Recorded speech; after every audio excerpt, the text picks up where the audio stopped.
Good day, everyone. My name is Micah Iverjodazo, and here is the continuation of Ms. Villari's report, which is how did American policy or practice contribute to the present Mindanao problem? So we are now in third major contributions of United States policy to the Mindanao problem.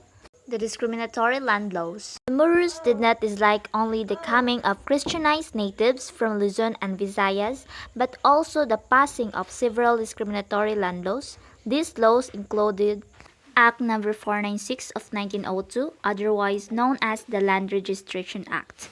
This act required the registration of lands occupied by private persons or corporations. It also required that the application for registration of title shall be in writing, signed, and sworn to by the applicant. Note that this law was implemented in 1902, while the first schools in Moro and Lumad areas were established in later dates.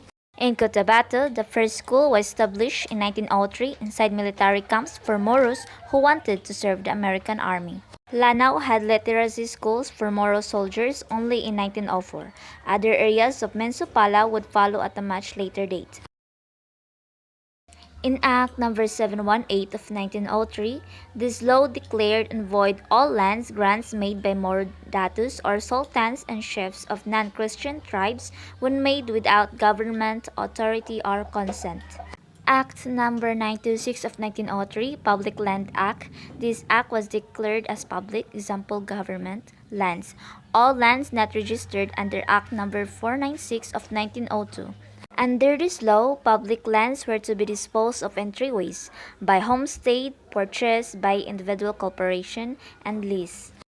The mining law of 1905, this law declared all public lands in the Philippines as free, open for exploration, occupation, and purchase by citizens of the Philippines and the United States. Cadastral Act of 1907.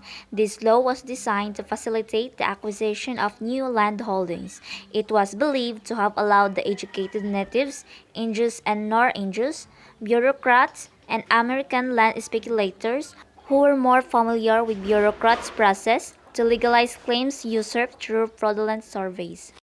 Act 2374 of 1919. This law allowed Christian settlers to homestead 24 hectares, while non-Christians were only allowed 10 hectares. Corporations were allowed 1,024 hectares. As a consequence of these laws, many of the Moros and Lumads would be marginalized and alienated. The Land Registration Act of 1902 and Public Land Act 1900, in particular, were responsible for turning many of the natives into squatters on their own lands, aside from the fact that many of them were ignorant of the process of land registering and titling. The government did not exert enough effort to assist the Moros and Lumads to acquire titles to the lands they were occupying. Our four major in contribution is making Mindanao part of the U.S. territory. American colonial policy also suffered from inconsistency or was executed differently in actual practice, while it made Mindanao part of the Philippine Islands under the Treaty of Paris. Certain practices also showed that Americans wanted it for themselves. The administration of the Moro province unwittingly gave many American officials a capitalist reason to make it a permanent territory of the United States.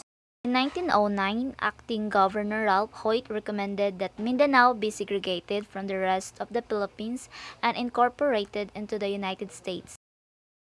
Between 1921 and 1927, the political climate in the Philippines under Governor-General Leonard Wood seems to have favored a continuing hold on the Philippine colony by the U.S. The U.S. tried to annex Mindanao, excluding Misamis Province, the Sulu Archipelago, and Palawan into the U.S. territory, ostensibly to lessen U.S. dependence on imported rubber. Conversely, it sought to detach this region from the Philippines as it posed an obstacle to its independence. In the end, all these moves were defeated by protests from Filipino nationalists and by broader U.S. policy, which was determined to grant independence to the Philippines in the near future. Overall, the effect was that they reinforced the division between Moros and Christian Filipinos during that period. So that's all, and thank you.